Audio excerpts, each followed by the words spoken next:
அன்புள்ள மக்களே வணக்கம். நான் பன் சரவணன். இன்றைக்கி இந்தியாவில் பார்த்தீங்கன்னு சொன்னால் விலைவாசி உயர்வு என்பது பன்மடங்கு உயர்ந்திருக்கிறது. அதே போல் கேஸ் தட்டுப்பாடு என்பது மிகப்பெரிய அளவில் நீடித்துட்டு இருக்குது. கேஸ் விலை என்ன பார்த்தீங்கன்னு சொன்னால் வெண்ணெய் முட்டை அளவுக்கு உயர்ந்திருக்கிறது.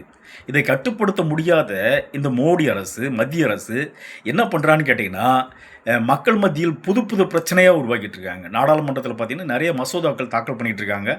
இது எதிர்க்கட்சிகளே இல்லாத தன்னிச்சையாக நிறைய மசோதாக்களை தாக்கல் பண்ணி அதை நடைமுறை கொண்டு வந்துட்டுருக்காங்க. அதை பார்த்தீங்கன்னு சொன்னால் இங்கே இருக்கிற ஊடகங்கள், பத்திரிகைகள் பார்த்தீங்கன்னு சொன்னால் பெரிய அளவில் மத்திய அரசாங்கம் அந்த எடுக்கக்கூடிய அந்த வாந்தியை இவன் இப்போ பிரச்சாரம் பண்ணிக்கிட்டு இருக்கிறான்.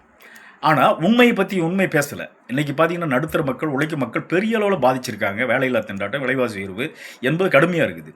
அதை மூடி மறைப்பதற்காக தான் என்னன்னு கேட்டிங்கன்னா, தினசரி ஒரு நாடகத்தை மத்திய அரசு மோடி கும்பல் நடத்திட்டு இருக்குது. அந்த வகையில் பார்த்தீங்கன்னு சொன்னால் இன்றைக்கி நாடாளுமன்ற தொகுதி வரையறை என்பது நடைமுறைக்கு கொண்டு வர போகிறாங்க.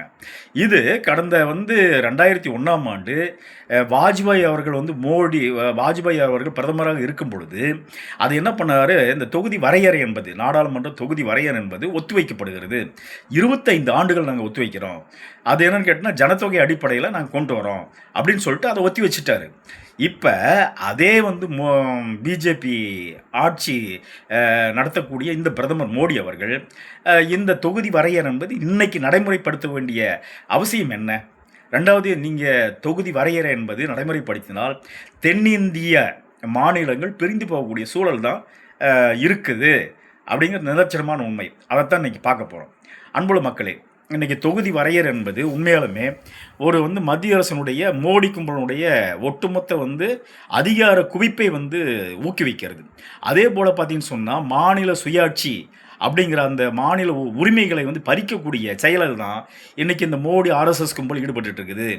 அந்த அடிப்படையில் நீங்கள் பார்க்க போகிறப்ப இன்றைக்கி சில பேர் நினைக்கலாம், இன்றைக்கி தொகுதி வரையறை என்பது கிட்டத்தட்ட பார்த்தீங்கன்னு சொன்னால் தமிழ்நாட்டினுடைய நாடாளுமன்ற உறுப்பினர் எண்ணிக்கை பார்த்தீங்கன்னு சொன்னால் 39. அதே போல் இந்தியாவினுடைய ஒட்டுமொத்த எண்ணிக்கை பார்த்தீங்கன்னு சொன்னால் 543. அந்த அடிப்படையில் நீங்கள் இந்த 544 அந்த அடிப்படையில் பார்த்தீங்கன்னு சொன்னால் இப்போ இன்றைய மக்கள் தொகையை அடிப்படையில் இன்றைக்கி தொகுதி வரையறை என்பது இன்றைக்கி கொண்டு வந்திருக்காங்க. அந்த அடிப்படையில் பார்க்குறப்ப தமிழ்நாட்டினுடைய நாடாளுமன்ற எண்ணிக்கை பார்த்தீங்கன்னு சொன்னால் 49. அதே போல் ஒட்டுமொத்த இந்தியாவினுடைய எண்ணிக்கை பார்த்தீங்கன்னு சொன்னால் 843. அந்த அடிப்படையில் பார்க்குறப்ப நமக்கு 39லிருந்து 10 சீட்டு அதிகமாக கிடைக்குது அப்படின்னு சொல்லிட்டு இன்றைக்கி எடப்பாடி பழனிசாமி ஒரு தற்கூரித்தனமாக பேசிகிட்டு இருக்காரு. இன்றைக்கி பிஜேபி கும்பல் எல்லாமே பார்த்தீங்கன்னு சொன்னால் ஒரு அடிமை, அதாவது காவடி எடுத்த இந்த தமிழ்நாட்டை கொண்டு போய் இந்த பிஜேபி ஆர்எஸ்எஸ் கும்பலாக அடிமை வைக்கிற வேலையை தொடர்ச்சியாக எட்டப்ப வேலையை செஞ்சுட்டு இருக்கிறான்.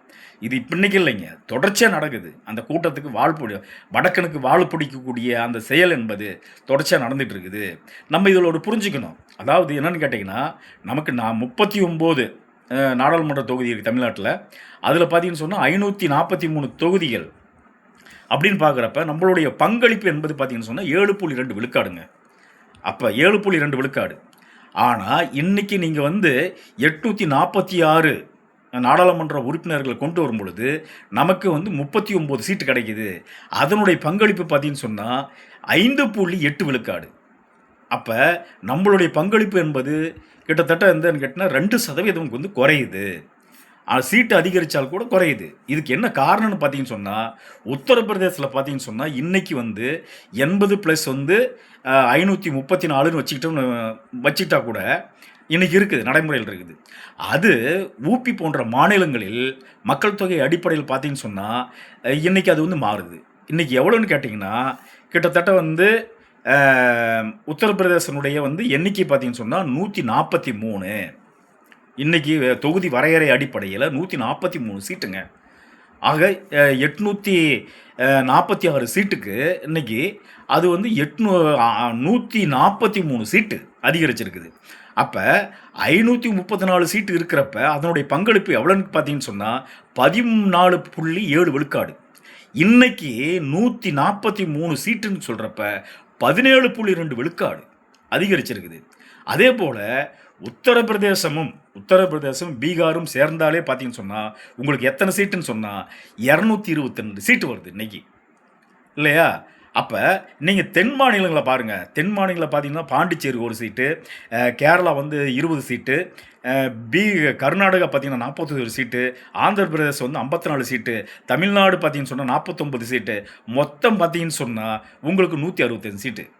ஆக நீங்கள் பீகாரும் உத்தரப்பிரதேசம் சேர்ந்தாலே தென் மாநிலங்களில் வந்து வாக்களிப்பை வந்து தோக்கடிக்க முடியும். தென் மாநிலங்களில் எந்த வாக்களிப்பிலும் வெற்றி பெற முடியாது. ஆக இங்கே தான் நம்ம வந்து சொல்கிறோம், இப்போ இது அப்பட்டமாக பார்த்தீங்கன்னு சொன்னால் தென் மாநிலங்களுக்கு செய்யக்கூடிய மிகப்பெரிய துரோகம். நம்ம பார்த்தீங்கன்னு சொன்னால் குடும்ப கட்டுப்பாடு திட்டம் இந்திரா காந்தி காலத்தில் கொண்டு வரப்பட்டது. கொண்டு வரப்போ பார்த்தீங்கன்னு சொன்னால் குடும்ப கட்டுப்பாடு திட்டத்தில் முதல் மாநிலமாக விளங்கியது வந்து தமிழ்நாடு. அது தப்பா? இன்றைக்கி வந்து கிட்டத்தட்ட சீனாவில் பார்த்தீங்கன்னு சொன்னால் வந்து அந்த சீனா வந்து வரைபடம் இருக்கு இல்லையா, அந்த நிலப்பரப்பு இருக்கு இல்லையா, அந்த நிலப்பரப்பு வந்து நிலப்பரப்பு விட இந்தியாவுடைய நிலப்பரப்பு பார்த்திங்கன்னா 2% கம்மி, 2 மடங்கு கம்மிங்க. அங்கே 140 கோடி மக்கள் இருக்காங்க, இங்கே 145 கோடி மக்கள் இருக்காங்க. ஆக இங்கே வந்து இடப்பற்றாக்குறை என்பது பெருமளவில் நீடிக்கிறது. அதே போல் பார்த்தீங்கன்னு சொன்னால் ஜனத்தொகை பார்த்தீங்கன்னு சொன்னால் கட்டுப்படுத்த முடியாத அளவுக்கு இன்றைக்கி பீகார், உத்தரப்பிரதேசம், மத்திய பிரதேசம் போன்ற மாநிலங்கள் பார்த்தீங்கன்னு சொன்னால் கட்டுப்படுத்த முடியாத அளவுக்கு உயர்ந்துகிட்டு இருக்குது. அது யாருடைய தப்பு? எங்களுடைய தப்பா? மத்திய அரசாங்கம் மத்திய அரசாங்கம் கொண்டு வந்த திட்டத்தை தமிழ்நாடு அரசு அமல்படுத்தியது, தென் மாநிலங்கள் அமல்படுத்தியது. ஜனத்தொகைக்கு உண்மையாலுமே குறைச்சோம். ஆனால் உத்தரப்பிரதேசம், மத்திய பிரதேசம், நீங்கள் இந்த பீகார் உள்பட அந்த இந்தி பேசக்கூடிய மாநிலங்களை வந்து குறைக்கல, அதிகரித்தாங்க, மக்கள் தொகையை அதிகரித்தாங்க. அது யாருடைய தப்பு? ஆக நீங்கள் ஒன்று புரிஞ்சுக்கணும், மத்திய அரசு கொண்டு வரக்கூடிய இந்த திட்டத்தை முழு மனதோடு அமல்படுத்தியதற்காக எங்களுக்கு உண்டான தண்டனையாக எதுக்கு பார்க்கிறோம்? நீங்கள் யாருக்கு தண்டனை கொடுக்கணும்? மத்திய அரசாங்கம் கொண்டு வந்த திட்டத்தை அமல்படுத்தாத உத்தரப்பிரதேசத்துக்கு தண்டனை கொடுங்க, மத்திய பிரதேச தண்டனை கொடுங்க, நீங்கள் குஜராத்துக்கு தண்டனை கொடுங்க, பீகாருக்கு தண்டனை கொடுங்க. தமிழ்நாடு உங்களுடைய திட்டத்தை முழுமையாக நிறைவேற்றிருக்கிறது. அதனால் இந்த பிரதிநிதித்துவத்தை நீங்கள் தள்ளி போட வேண்டும். இன்னும் 25 ஆண்டுகளுக்கு இந்த தொகுதி வரையறை என்பது நீங்கள் வந்து ஒத்திவைக்க வேண்டும் என்பதுதான் உண்மையான வந்து ஜனநாயகம் இருக்க முடியும். மோடி கும்பலே, நீங்கள் கொண்டு வரக்கூடிய ஒவ்வொரு மசோதாவையும் இந்த 2 மாநிலங்கள் மட்டுமே நிறைவேற்றும். பீகாரும் உத்தரப்பிரதேசமும் சேர்ந்தாலே, அது வாக்களித்தாலே நீங்கள் இந்த தென்னிந்தியனுடைய ஒட்டுமொத்த வாக்களித்தாலும் தோற்கடிக்க முடியும். அந்த உள்நோக்கத்தின் அடிப்படையில் தான் இந்த மோடி கும்பல் எந்த தங்கு தடையும் இல்லாமல் அந்த மசோதாக்களை நிறைவேற்றும் வகையில் இன்னைக்கு வந்து தொகுதி வரையறை கொண்டு வந்திருக்காங்க. இது எந்த அளவு பார்த்தீங்கன்னாலும் நியாயம் இல்லை, உண்மை இல்லை, நேர்மை இல்லை. இது ஒற்றை தலைமை அதிகாரத்தை குவிக்கக்கூடிய ஒரு ஏற்பாடு தான் இந்த ஆர்எஸ்எஸ் கும்பல் இன்றைக்கு செய்து கொண்டிருக்கிறது. இது ஒட்டுமொத்தமாக என்னென்னு கேட்டால் தென் மாநிலங்களை புறக்கணிக்கக்கூடிய, அதே போல் மாநில சுயாட்சியை ஒட்டுமொத்தமாக அழித்துவிட்டு இங்கே மாநில உரிமை என்பதே ஒட்டுமொத்தமாக பறித்துவிட்டு அதாவது என்னென்னு கேட்டால் இந்தியாவை சிதைக்கக்கூடிய, அது என்னென்னு பார்த்தீங்கன்னு சொன்னால் இந்த மாநில சுயாட்சி, மத்தியில் கூட்டாட்சி அந்த தத்துவத்தை ஒழித்து விட்டு ஒரு சர்வதிகாரத்தை நோக்கி இந்த மோடி கும்பல் இந்தியாவை கொண்டு செல்கிறது. அதனால் ஒட்டுமொத்த மக்களும் இதற்கு எதிரான குரலை கொடுக்க வேண்டிய கடமையும் பொறுப்பும் நமக்கு இருக்கிறது. ஜனநாயகத்தை பாதுகாக்க, இந்திய அரசமைப்பை பாதுகாக்க ஒட்டுமொத்த மக்களும் ஒன்றுபட்டு இந்த தொகுதி மறுசீரமைப்பு முறையை, இந்த கேடுகட்ட போலித்தனமான கேடுகட்ட சர்வதிகாரம் நிறைந்த இந்த மறுசீரமைப்பு முறையை நிச்சயமாக ஒத்திவைக்கப்பட வேண்டும் என்பதுதான் அனைத்து மக்களுடைய கோரிக்கையாக இருக்கிறது. மத்திய அரசு இதை செய்து சரிசாய்த்து உடனடியாக இதை நிறைவேற்றப்பட வேண்டும். இல்லை என்று சொன்னால் தென் மாநிலங்கள் பிரிவதற்கு நீங்களே அதற்கு தூபம் போட்டது போல, உற்சாகம் கொடுப்பது போல அமைந்துவிடும் என்பது நிதர்சனமான உண்மை.